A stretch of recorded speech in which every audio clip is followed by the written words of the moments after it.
I had called this Commit to a Dream.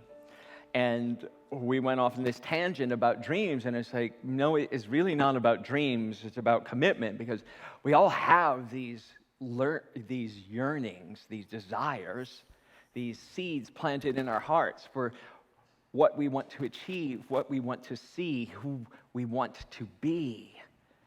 And yet, there's always something that keeps us stuck.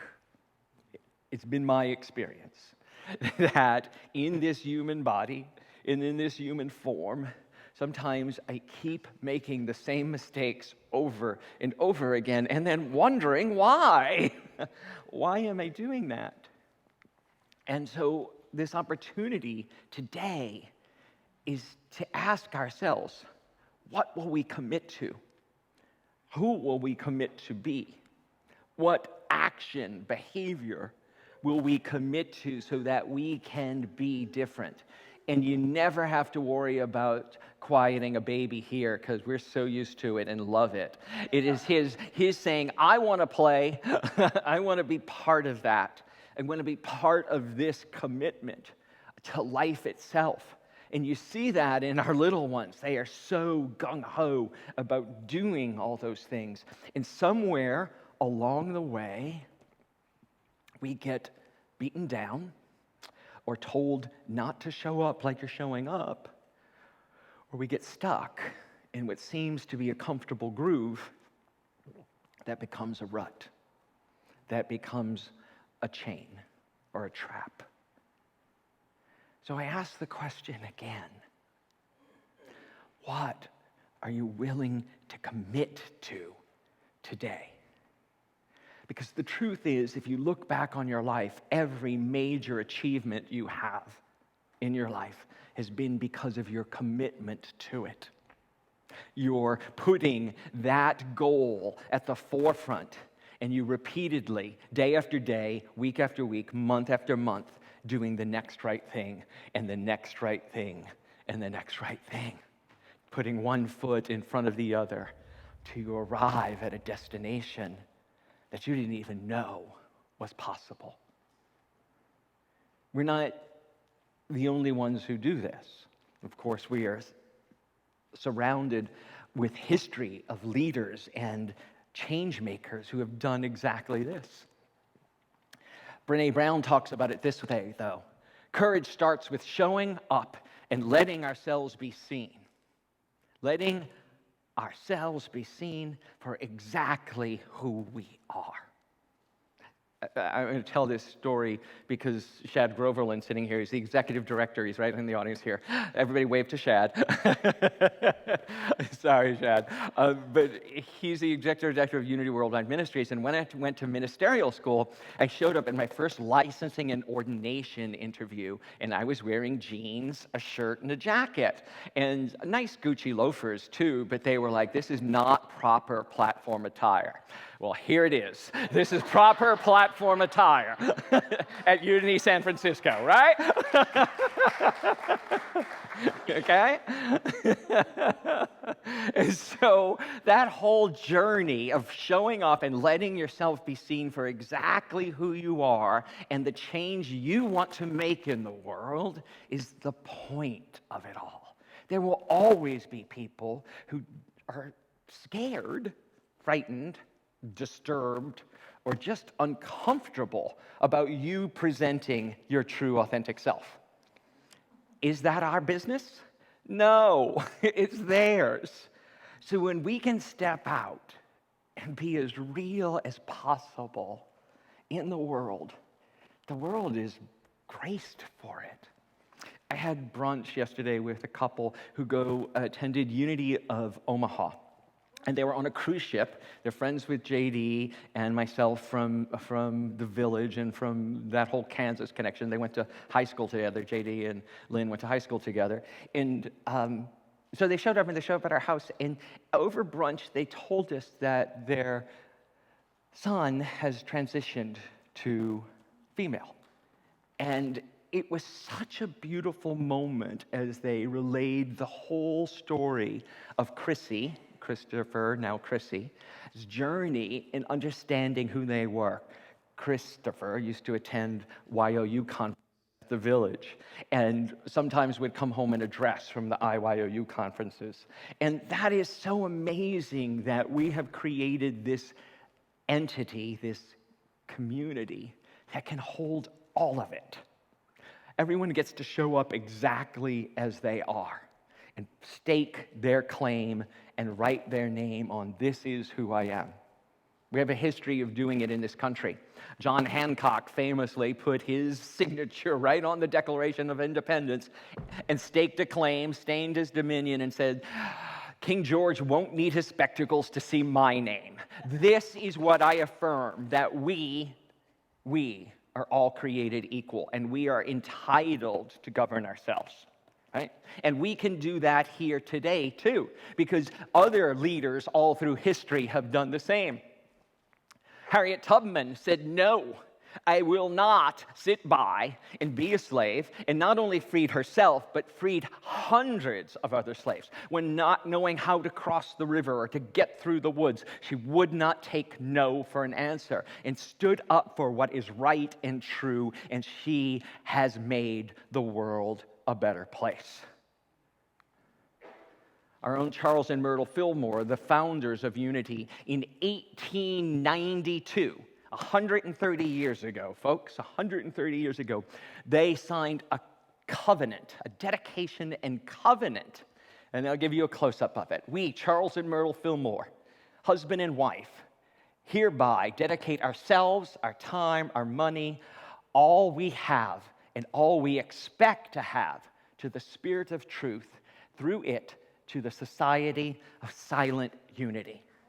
130 years ago, they dedicated themselves. They stood up and committed their entire lives to unity. And we all stand in it, sit in it, and are blessed by it today because of that commitment.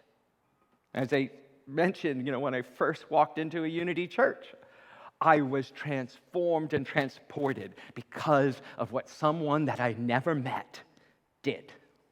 That's the power that each and every one of us have. Martin Luther King Jr. dedicated his life to peaceful, nonviolent transition. He was not okay with the status quo, but he was not going to create more violence to end violence. Right? That commitment cost him his life. But he might have lost his life anyway without the commitment, and we wouldn't have the legacy of Dr. King. That is the gift that each and every one of us have. Each and every one of you have. Because it is up to you right here and right now in this moment to decide, what is it that you want to commit to? Who is it that you want the world to see? The famous quote from Marianne Williamson is, "Your playing small does not serve the world. You are a magnificent expression of the divine, and when we express our magnificence, we liberate the world and allow them to do it too." I thought I couldn't be a Unity minister. Wrong, luckily. But I still had the desire to do it, right? And it went through the journey and took each step along the way. All those L&O interviews, those 3 years in school, and then the 10 years after school, really learning how to do it. I feel like I'm just starting, and I have tons more to give. I had an idea of what a Unity leader was supposed to be. And then I had it blown apart and shown to me being more magnificent and more simple than I could ever imagine. Oh my God! And I thought I knew what it was to be a father. And then I have, 3 children, one of whom just broke his leg and has escaped his caregivers. So to show you determination and commitment, he just crawled up the stairs on his hands and knees to be with Papa. You want to show everybody your cast? Whoa! Yay! That is so cool, Joshua. So, all right. Can we get your caregivers to come back up here and get you? You want to say hi? Or you want to stay here with Papa? Okay. Stay here. Okay, we'll get somebody to come get you. In the meantime, I'll keep talking. So, at Unity San Francisco, we knew there was a better way. We knew there was a better way for us to celebrate, to have a better building to hold us. And we just went through the journey year after year till we found this place, and the money all fell into place perfectly at the right time. Now, what's our next step as Unity of San Francisco? How do we commit? Here we go. Thank you, Lizette. Thank you, Joshua. How do we commit? All right, I'll let him take the focus. Everybody, Joshua. Joshua Daigle. I think he's going to be a minister one day, or on stage, that's for sure.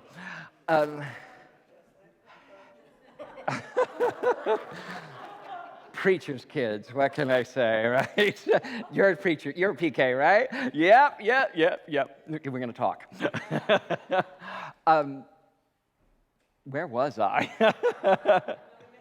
Commitment.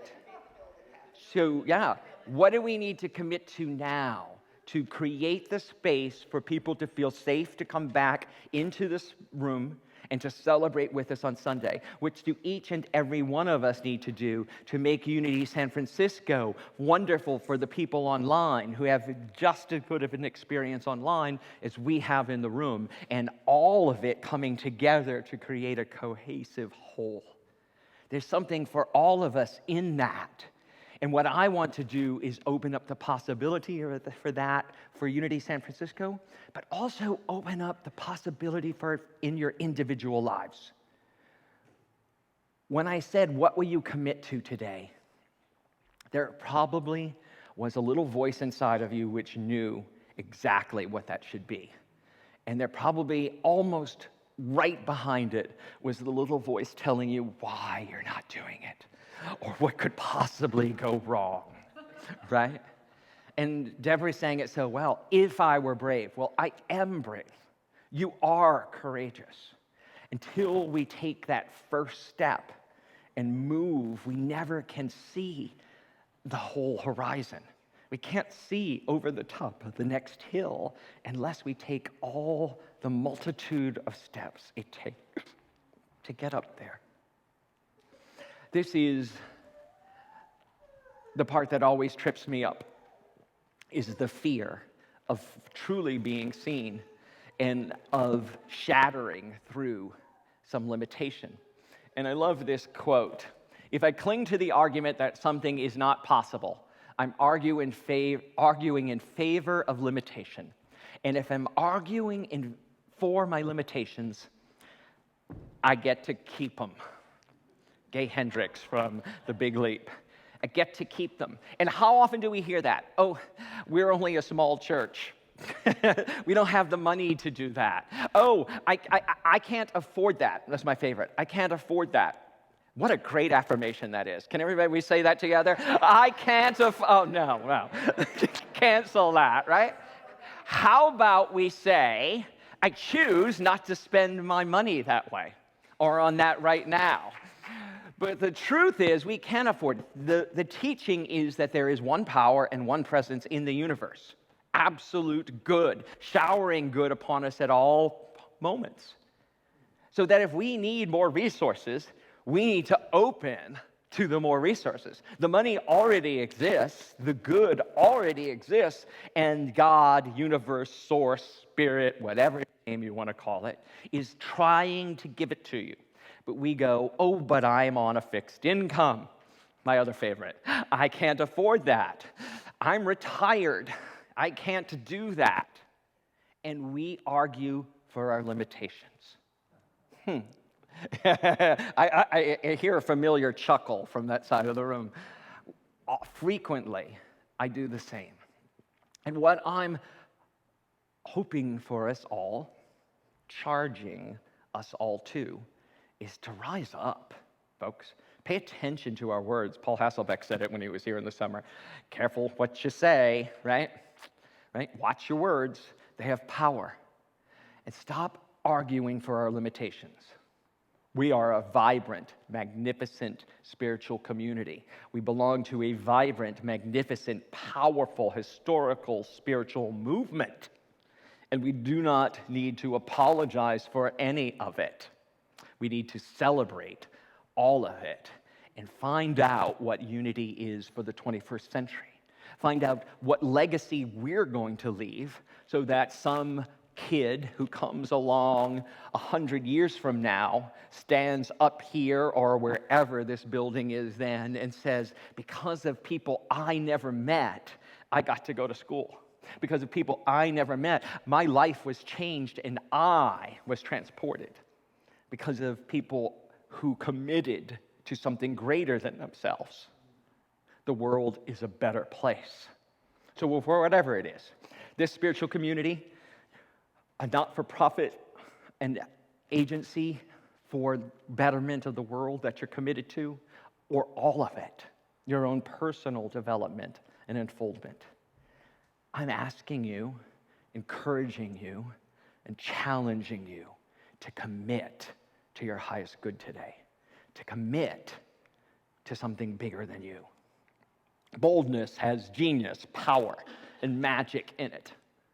Begin it now. W.H. Murray.